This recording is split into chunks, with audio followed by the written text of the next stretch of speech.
Hello foodies, welcome to SP vlogs. ఇవాల్టి special potato egg బఠానీ curry. చాలామంది ఈ కూర చేయడం నేను చూసా, కానీ వాళ్ళు చేసిన కూర అంతా నీరు నీరుగా ఉంటుంది. రుచి ఎలా ఉన్నా సరే, కూర అంటే థిక్ గ్రేవీ ఉండాలి. పర్ఫెక్ట్ టేస్ట్తో పాటు మళ్ళీ మళ్ళీ చేసుకుని తినాలనిపించే అంత బాగుండాలి. అదే నిజమైన కూర నా దృష్టిలో. ఇంకెందుకు ఆలస్యం, స్టార్ట్ చేద్దామా? ముందుగా దీనికోసం వాటర్ బాయిల్ చేసుకొని దానిలో క్యూబ్స్లా కట్ చేసి పెట్టుకున్న పొటాటోస్ని వేసుకోవాలి. దానిలోనే గ్రీన్ పీస్ అదేనండోయ్ బఠానీలు కూడా వేసుకుని బాగా బాయిల్ చేయాలి. ఆలు బఠానీ పట్టుకుంటే మెత్తగా ఉడకాలి. అలా ఉడకబెట్టుకున్నాక వాటిని పక్కన ఉంచుకోండి. పసుపు ఈ కూరకి మంచి కలర్ని ఇస్తుంది, వేయడం మర్చిపోకండి. బాగా ఆయిల్ హీట్ అయిన తర్వాత ఆనియన్స్ వేసి బాగా మగ్గనివ్వండి. దానిలోకి 2 పచ్చిమిర్చి చీలికలు వేసి ఎర్రగా గోల్డెన్ బ్రౌన్ కలర్ వచ్చేంత వరకు వేపుకోండి. ఇది చాలా ఇంపార్టెంట్ అండి. ఇలా వేపుకోకపోతే మీకు కూర థిక్నెస్ రానే రాదు. ఇప్పుడు 1 టీ స్పూన్ అల్లం వెల్లుల్లి పేస్ట్ వేసి పచ్చివాసన పోయేంత వరకు వేపుకోండి. పచ్చివాసన పోయేంత వరకు మాత్రమే. సాల్ట్ పావు టీ స్పూన్, 1 టీ స్పూన్ పసుపు, 1 టేబుల్ స్పూన్ కారం వేసి మసాలాలు అన్నీ పచ్చివాసన పోయి నూనె పైకి తేలేంత వరకు వేపుకోండి. ఇప్పుడు 2 పెద్ద టొమాటోస్ ముక్కలను వేసుకోండి. పచ్చివాసన పోయి నీరు బాగా ఎగిరిపోయేంత వరకు, నూనె పైకి తేలేంత వరకు మీడియం ఫ్లేమ్ మీద బాగా కలుపుకొని వేపుకోండి. నూనె పైకి తేలాక 300 ml వాటర్ పోసుకోండి. బాగా కలుపుకోండి. హై ఫ్లేమ్ మీద పొంగు రానివ్వండి. ఇలా ముందుగానే వాటర్ వేసుకొని బాగా హై ఫ్లేమ్ మీద పొంగు రానివ్వచ్చు.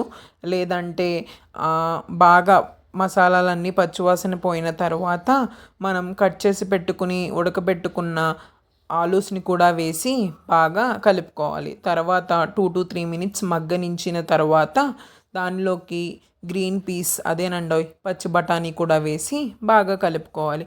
అలా కలుపుకొని ఇంకొక 2 to 3 మినిట్స్ వరకు వెయిట్ చేసి దానిలోకి 350 ml వాటర్ పోసి బాగా కలుపుకోవాలి. అలా పోసుకుని నూనె పైకి తేలేంత వరకు ఉంచుకోవాలి. అలా 4 to 5 మినిట్స్ ఉంచుకుని అలా బాగా మగ్గనివ్వాలి.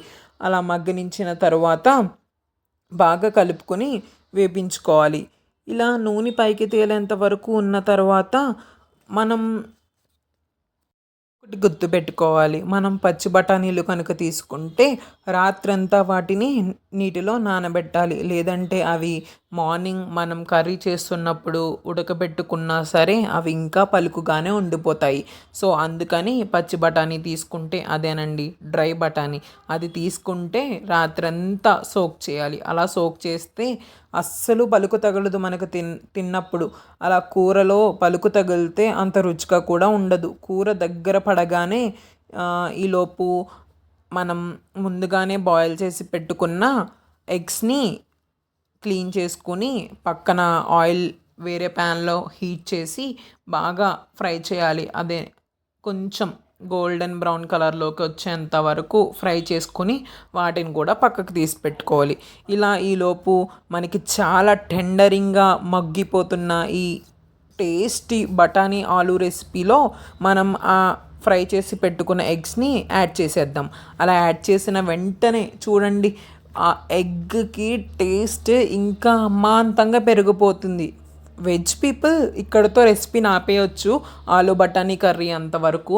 ఇఫ్ మనకి ఇంకొంచెం టేస్ట్ బాగుండాలి, కొంచెం నాన్ వెజ్ లవర్స్ కూడా ఉంటారు కదా, వాళ్ళ కోసం మనం ఈ ఎగ్ని యాడ్ చేస్తే ఈ ఆలు బఠానీ ఎగ్ కర్రీ చాలా అంటే చాలా బాగుంటుంది.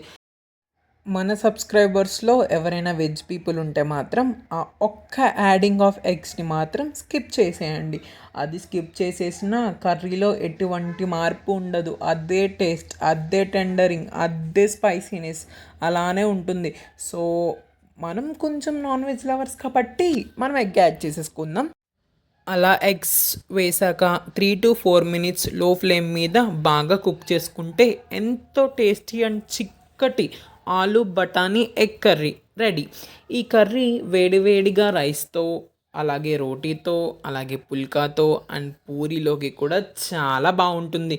మరి ఇంకెందుకు ఆలస్యం, నేను తినేస్తున్నా. మరి మీరు కూడా ట్రై చేసి కమెంట్ సెక్షన్లో కమెంట్ చేయడం మాత్రం అస్సలు మర్చిపోకండి. అలాగే మన ఎస్పీ వ్లాగ్స్ ఇన్స్టాగ్రామ్ పేజ్లో పిక్ని షేర్ చేయడం మాత్రం కూడా మర్చిపోకండి. మీకు ఈ రెసిపీ డీటెయిల్స్ కావాలంటే ఎస్పీ వ్లాగ్స్ ఇన్స్టాగ్రామ్ పేజ్లో ఐ వాంట్ దిస్ రెసిపీ అని కమెంట్ లేదా పర్సనల్ డిఎం చేసిన నేను ప్రొసీజర్ అంతా ఇన్ డీటెయిల్గా ప్రతి ఇంగ్రీడియంట్తో పెడతా. సో మీరు కూడా ట్రై చేసి ఆ పిక్స్ని అండ్ మీ రివ్యూస్ని టేస్ట్ ఎలా వచ్చిందో మాత్రం కమెంట్ సెక్షన్ అండ్ పోస్ట్ చేయడం మాత్రం అస్సలు మర్చిపోకండి. మరిన్ని టేస్టీ అండ్ రెసిపీస్ కోసం do follow and subscribe SP vlogs.